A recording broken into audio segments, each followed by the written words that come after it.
Hey guys, how's it going? Today we're going to take a look at another firearm, and it's going to be a 380. We're going to be looking at the Smith & Wesson Bodyguard 380 here. This is the Crimson Trace model. As you can see right there, it does have the Crimson Trace laser right in front of the trigger guard there. But this is a nice gun for concealed carry. This is what it's kind of designed for, a small pocket pistol. Now, I wouldn't recommend something like this for home defense or going to the range.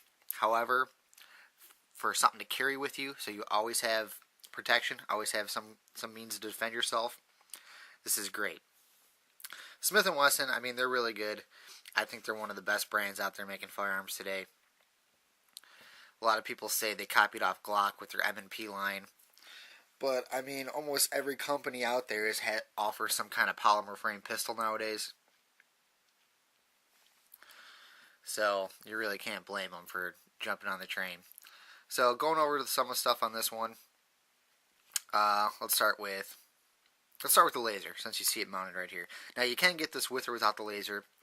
This model with the laser, I think, runs you about $80 more. And it's nice. I mean, some people have their own theory on lasers. I'll let them debate that. But it's nice because, I mean, for something close range, if you don't have time to get a proper sight alignment, sights on these little 380 pistols aren't the greatest.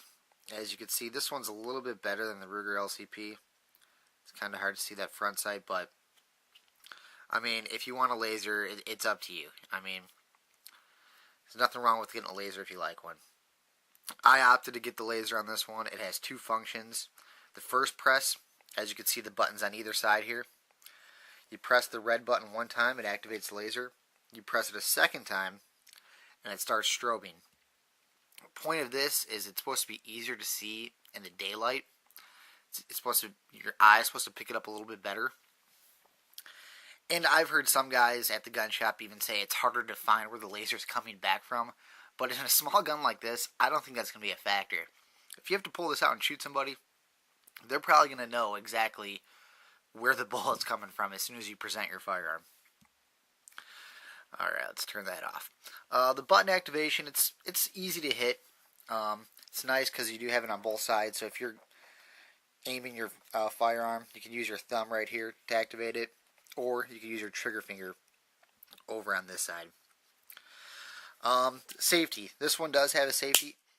I believe you can get this model without the safety. Safety's not too bad. It's easier to pop down with the inside of your thumb right here. And me, I actually don't even carry this with the safety on because it does have a very heavy trigger pull on it. Trigger pull is a long double action only. Some people don't like that feature, but in a small pocket pistol, I mean, it's important to be accurate. It's always important to be accurate, but something like this is very close range. It's more of a point and shoot, and I mean, real close range here, guys. So, safety, that's up to you guys. Some people need to have a safety on their firearm. Just gives them a little bit of peace of mind. But me, I opt to carry this with the safety off, but there's nothing wrong with carrying the safety on. Magazine capacity. This gun will come with two 6-round magazines. It comes with one with a flat base plate, as you see right here. And then you also get one that has the little finger extension on the base plate. Haven't had any issues with the magazines. This one, you can see the followers are different. This is the factory red follower. This right here is a magazine kit I bought. I believe it's Mag Guts. But what it does is it gives you one more round capacity. So this will actually hold 7 rounds in the magazine, 1 in the chamber, so I get 8 shots. When you're working with, small guns like this, I like to have as many rounds as I possibly can fit in here. So that's why I went with this. And one thing that, you're giving up here is this prevents the slide from locking back on empty. With the factory follower, when you're out of rounds, the slide will still lock back. However, with the Mag Guts kit, it does not. But just to show you, I could get 7 rounds in here. The rounds I'm using right now is going to be Hornady. What is it? Critical Defense. Hornady's pretty good. I've really liked the HSTs lately.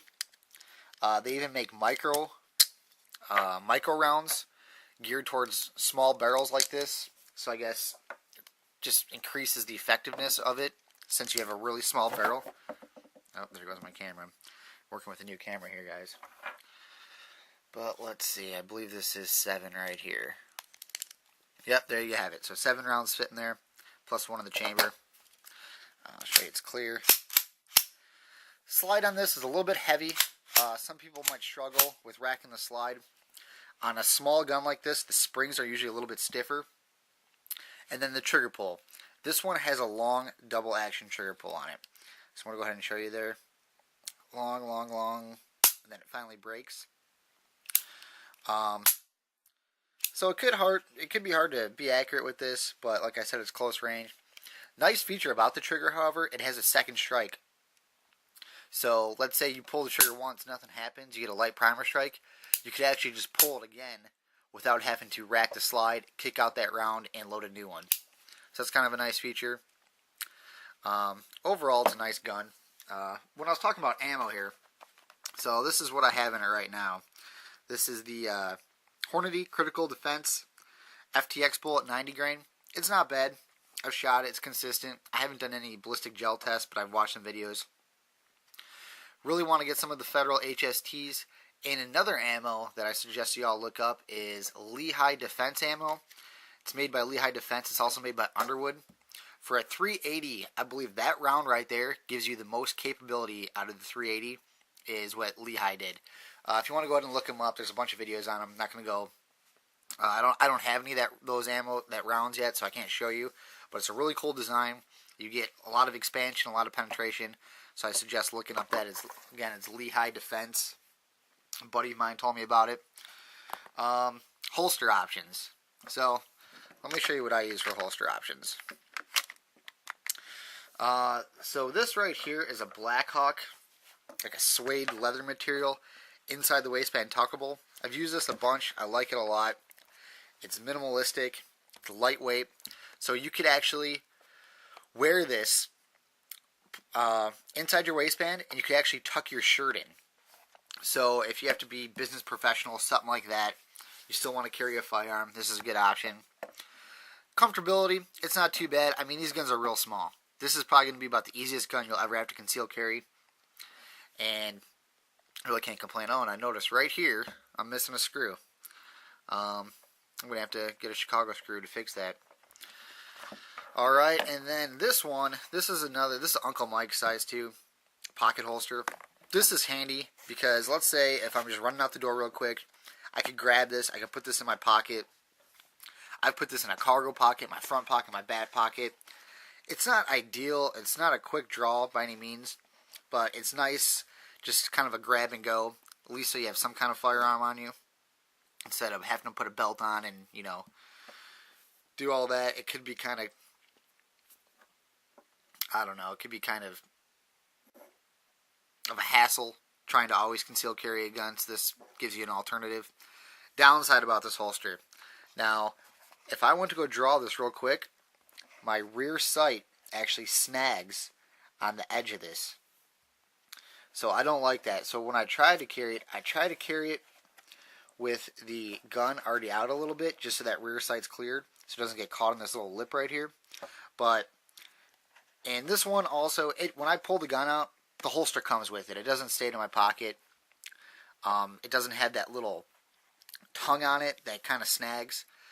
So I would usually probably draw this and then just pull the holster off anyway, if time permits. I mean, hopefully I never have to do that in a situation, or be in that situation. But that's something to keep in mind. Always pay attention to your holsters, especially something like this. Because this rear sight right here, if you can see that, it will bite on this lip of the holster and it will snag. So always keep that in mind. Really trying to see what the options are available for a Kydex. I really like Kydex holsters. Could see getting one of those in the future. However, it is getting colder. It's fall right now here in northern Illinois. So I'm probably going to go back to carrying my M&P Shield. I have a real nice holster for that. So that's probably what I'm going to switch my carry up here in a couple of weeks. Alright, size comparison. So this gun, there's a few other guns similar to it on the market. Probably the most popular one that everyone knows is the Ruger LCP. So right here, I have it's the original LCP. It's the second generation of it. It's not the LCP2, but as far as size comparison, they're both real similar in size. I mean, the Ruger, just because it doesn't have the laser, is probably a little bit more slimmer, lower profile. Definitely lower profile sights. However, this gun doesn't have a good trigger either. And as far as reliability, I have had some issues with jamming with this LCP. This Bodyguard has ran flawlessly. Given that I've only probably put 150 rounds through it, I mean, not much at all. But it does work, never had any issues. And 380, a lot of guys will buy a 380 for their wife. Make sure she shoots it first, because a lot of girls don't like shooting 380s. I don't like shooting 380s. They're not fun to shoot. They're real snappy. They're small guns. They're just not comfortable.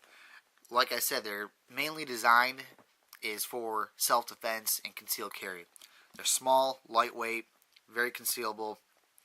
And that's what's appealing about them. But, like I said, this isn't like a gun you go to the range with once a week and put a couple hundred rounds through. It's just not. Another gun that I like, that I want to get, I don't know if I will, it's the Glock 42. It's a little bit bigger than these. Still same capacity. Just a little bit more comfortable in my hand. I think I might get that in the future. Or I could just go with the Glock 43, but I'm kind of mad about the capacity. I wish they would have gave you more rounds on the Glock 43. But overall, if you're looking for a good concealed carry, and I don't carry this anymore. I used to until I got this. So I like the Bodyguard better. Big fan of Smith & Wesson. Overall, it's a good pistol. And really why I carry this over the Ruger LCP is reliability. Like I said, I've known guys that have LCPs that have no issues. But with me, the stainless right here, I've had some issues. I know people with the new LCP2, they love it. And just for me, I prefer the Smith & Wesson Bodyguard, the M&P Bodyguard 380. So yeah, if you guys are thinking about getting this gun, I would recommend handling it, shooting it first if possible. It's not for everybody, but really, look how small this is. I mean, if you need to conceal a gun, this is extremely easy. You can get an ankle holster. I've never done that, but I've heard of people doing that. But like I said, inside the waistband, no problem. I could wear this gun with basketball shorts with no belt with a drawstring. And I have to tighten it and tie the drawstring, but my pants don't fall down. So it's extremely lightweight, extremely concealable, and that's what it's designed for. That's what's good about it. Well, I hope you guys like this video. I'm shooting videos now. I have a new camera, so I'm going to be trying to shoot a few more. Should be going to the range this afternoon. Might do a video on an AR. I don't know which one I'm going to do. I haven't done an AR video yet. Got 4 of them right now. So I'm going to have to pick one out to do a video on. And hope you guys keep watching. Channel's growing a little bit. Really appreciate all the comments, the likes, the subscribes. Also, I have a Facebook page, and it's Sheepdog88 on if you type in the Facebook search. I always post photos on there, share videos, gun-related videos, and I always have links to my newest YouTube videos. So go ahead and do that as well. Check me out on Facebook. Appreciate you guys watching, and I'll see you later.